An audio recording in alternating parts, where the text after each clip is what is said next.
балалар?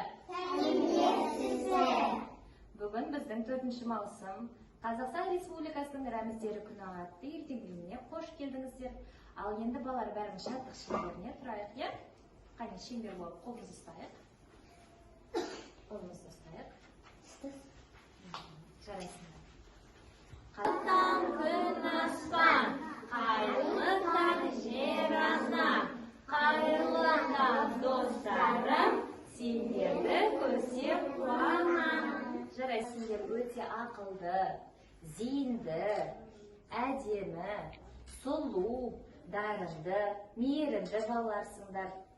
Біз аспаны ашық сәулелі кең байтақ елде тұрамыз.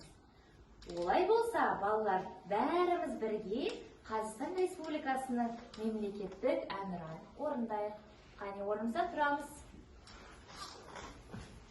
Оң қолымызды сол жақ жүрек кеудемізге қояйық.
Қазақстан Республикасының әнұранын орындадық. Дұрыс айтасыңдар балалар.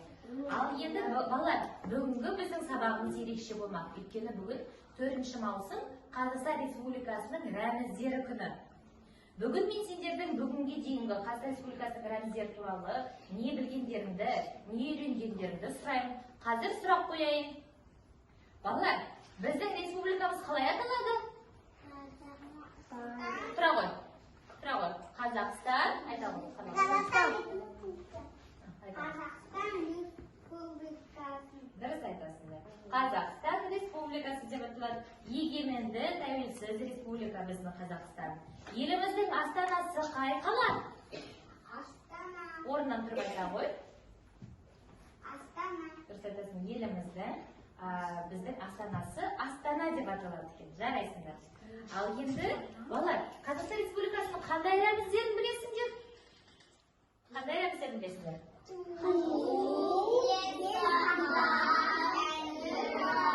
Өте жақсы. Жарайсыңдар.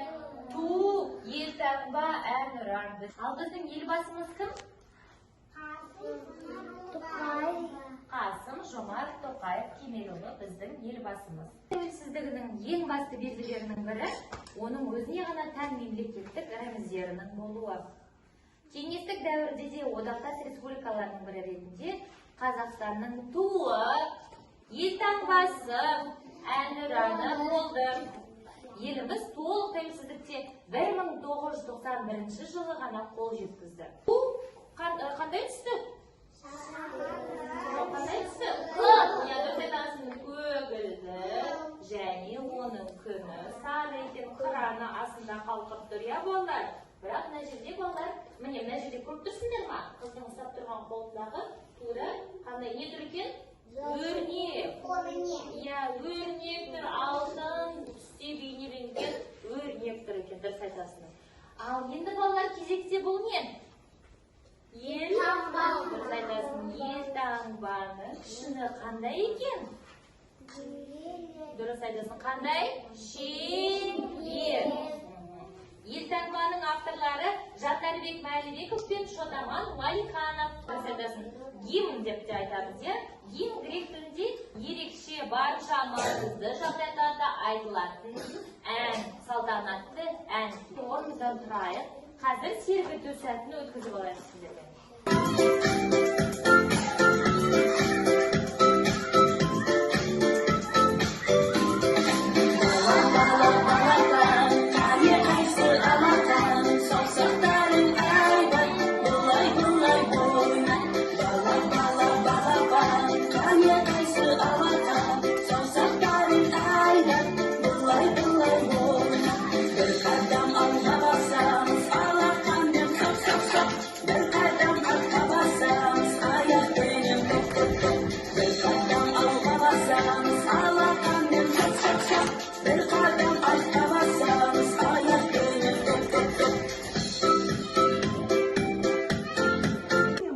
Повторяли с вами про символы, да? Символы Казахстана. Ребята, скажите, пожалуйста, это что это, ребята? Ту. Или по-русски это флаг, правда? Какого он цвета? Синий. Кто-то говорит синий, кто-то говорит голубой. И это тоже будет правильно. Также на нем что нарисовано? Солнце и кто это? Орел, конечно же. А вот у меня такой вопрос, ребята, к вам. А где вы встречали в нашем городе флаги? Где встречали? Кто-нибудь видел? У меня рядом флаг. Рядом с твоим домом флаг. Еще где вы видели флаги? А я видела Казахстана только байка. Скажи. А еще бывают флаги, когда проходит какой-нибудь турнир, чемпионат. И обязательно там стоит большой красивый наш флаг Республики Казахстан. Вот сегодня мы с вами поиграем в игру, которая называется «Пазлы». И мы сегодня с вами соберем символы Казахстана. Хорошо? Тихонечко встаем и подходим каждый к своему столу. У меня есть вот такие вот картинки. Так, 1, 2, 3, начинаем.